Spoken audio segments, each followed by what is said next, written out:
इस कविता को लिखा है घनानंद ने। यह मोहम्मद शाह रंगीला जो मुगल बादशाह थे उसके दरबार में यह मीर मुंशी का काम करते थे। उसी के दरबार में रहते थे, मोहम्मद शाह रंगीला के दरबार में। तो मीर मुंशी का यह काम करते थे। वहाँ पर एक नर्तकी थी, डांसर, उनसे इनको लगाव हो गया था, स्नेह हो गया था, प्रेम हो गया, ठीक है। जिसके कारण हुआ क्या, कुछ समय बाद जो है दिल्ली पर नादिर शाह ने हमला किया। तो यह जो है वहाँ से यहाँ भी हमला हुआ जहाँ यहाँ रहते थे, ठीक है। तो इसी को पकड़ लिया और इसको बोला गया 3 बार कि बोलो रज रज रज। नादिर शाह जब हमला किया तो यह भी इसको भी पकड़ा, बोला पहले इसी को खत्म करते हैं। इसको बोला गया बोलो 3 बार रज रज रज। ये क्या किया, 3 बार धूल धूल। रज रज का मतलब था सोना सोना सोना, लेकिन यह क्या किया, रज रज मतलब क्या, धूल धूल धूल, यह लेकर के उस पर फेंक दिया। इसके कारण वे लोग क्रोधित हो गए और इनकी भी हत्या कर दी। यह जो डांसर और नर्तकी से, डांसर से जो यह प्रेम करते थे, नर्तकी से जो प्रेम करते थे, कहाँ, मोहम्मद शाह रंगीला के दरबार में जो नर्तकी रहती थी, उनसे इनका जो है बिछोह हो जाता है, मतलब यह बिछड़ जाते हैं, उससे बहुत ज्यादा प्रेम करते हैं। अब बिछड़ने के इस व्यथा को घनानंद जी ने अपनी इस कविता के माध्यम से उस दर्द को बयां किया है। वह अलग अलग प्राकृतिक उपागम के माध्यम से इस दर्द को बयां किया है। उन्होंने कहा है घनानंद ने, ये पहला पद नहीं, ये तो दूसरा पद है। इस दूसरे पद में घनानंद जी ने कहा है, किसको, मेघों को, बादलों को कहा है। क्या कहा है घनानंद जी ने बादलों को, कि पर काज ही देह को धारी फिरो, परजन्य जथारत है दर्शो। पर काज ही, कि हे बादल राज, मेघों को कहा है कि हे मेघ, हे बादल, तुम्हारा जो कार्य है वह दूसरों के लिए उपकार करना ही तुम्हारा काम। बादलों को कहा है, मेघों को कहा है कि आपका जो मेघों का तुम्हारा जो कार्य है, मेघों को कहा है कि तुम्हारा जो कार्य है वह दूसरों के लिए उपकार करने वाला कार्य है। जब भी मेघ जो है वह क्या करता है, जब भी वर्षा करती है तो इस धरती पर जितने पिपासु जीव जंतु या खेत खलिहान कृषक में या छोटे छोटे जीव जो पिपासु हो गए हैं, कीड़े मकोड़े से लेकर पशु पक्षी सब पिपासु हो जाते हैं, उसकी प्यास बुझाने के लिए बादल क्या करते हैं, बरसते हैं। तो बोल रहा है कि पर काज दी, मेघों को कह रहा है बादलों के, कि तुम्हारा जो है पार काज ही देह को धारी फिरो परजन्य, कि तुम्हारा जो परजन्म जन्म, तुम्हारा जो जन्म हुआ है, मेघों का जो जन्म हुआ है वह दूसरों का भला करने के लिए ही जन्म हुआ है, दूसरों का उपकार करने के लिए ही जन्म हुआ है। तुम वैसे सज्जन हो कि वैसे परोपकारी हो कि तुम्हारा जन्म ही जो हुआ है वह दूसरों का भला करने के लिए हुआ, दूसरों का अवतरित हुए हो मेघों के रूप में। तुम्हारा जो जन्म हुआ है, बादलों को कह रहे हैं कवि घनानंद जी कि हे बादल, हे मेघ, तुम्हारा जो जन्म हुआ है, तुम्हारा जो यह जन्म हुआ है वह दूसरों के लिए ही हुआ है, दूसरों का भला करने के लिए ही हुआ है, ठीक है। परजन्य, तुम दूसरे के लिए जन्म लिए हो, जथारत है दर्शो, तुम जो वह जन्म लिए हो, पानी से बादल बने हो, ठीक है, वह दूसरों को भला करने के लिए ही बने हो।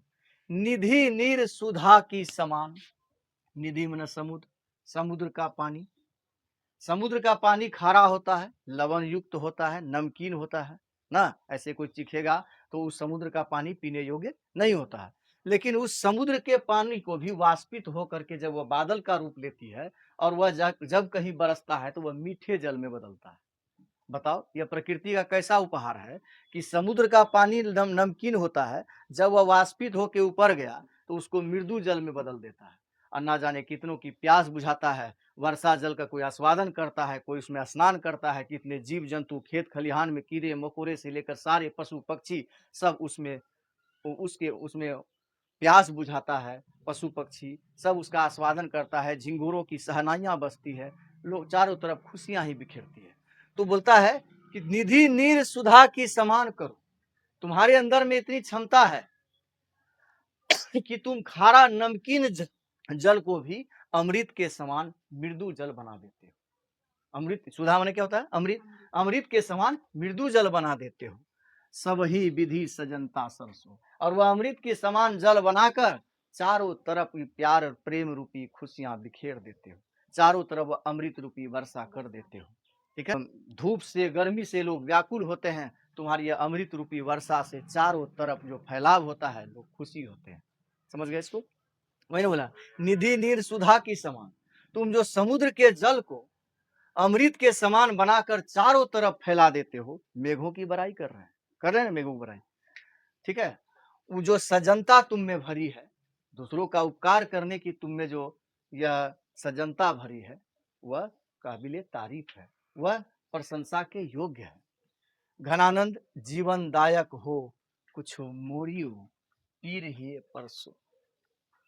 अब घनानंद जी क्या आग्रह कर रहे हैं बादल से?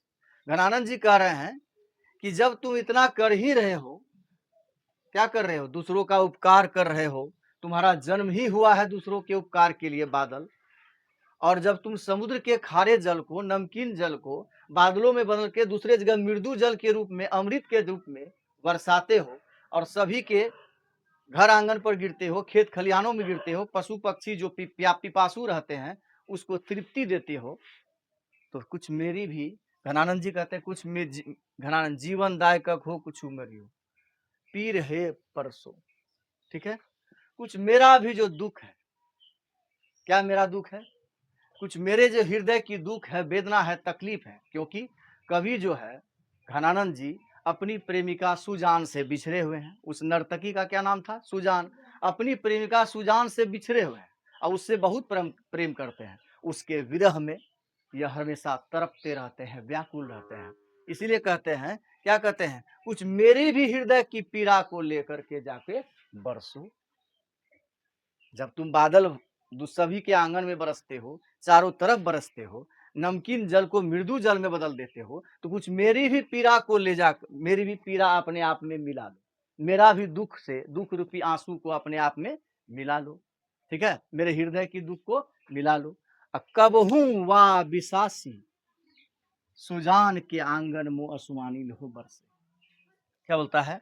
मेरी इस हृदय की पीड़ा को, दुख को, मेरे आंसुओं की बूंदों को अपने उस बादल में मिला लो। अब मिला करके जब कभी अवसर मिले, कब हूं वा विशासी, जब कभी अवसर मिले तो वो सुजान जो मेरी प्रेमिका है उसके आंगन में ले जाकर के बरस जाओ।